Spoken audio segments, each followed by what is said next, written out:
भोजी खाई 46 असुस्थ मयूरभंज सारसकणा ब्लॉक काशीपाड़ गाँव में संकीर्तन भोजी खाई 46 जन झाड़ा बांति आक्रांत होती गतकाली संध्यारे संकीर्तन पर भोजी खाई गाँ लोके यापर हठात असुस्थ हो पड़ी झाड़ा बांति होता आक्रांत मानक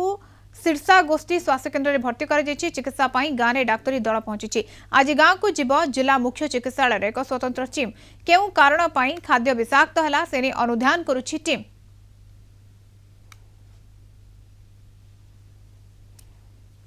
है जे तार आगु किछि थाउ घरे कि तासे से ये रे हो किछि जानि पारि कोन होतला कीर्तनरू ना तारे पानी की आम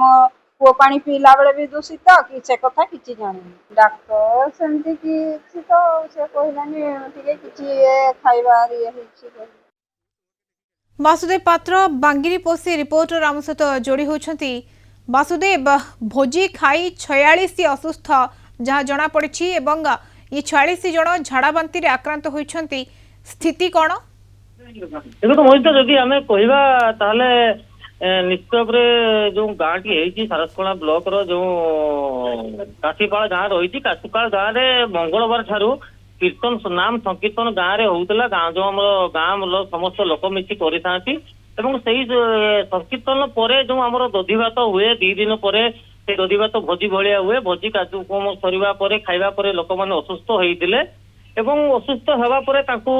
डाक्तरखाना को खबर पाई आमर सीडीएम विजय डॉक्टर विजय दास आसते मेडिकल को आसी विजिट करते गाँ को जाइए गाँ मान को जो मैंने सीरीयस थे मेडिकल भर्ती करा आज सकाल जहाँ खबर आम मेडिकल आसी देखी 10-12 जन जो एडमिशन होते 12 जन भर 8 जन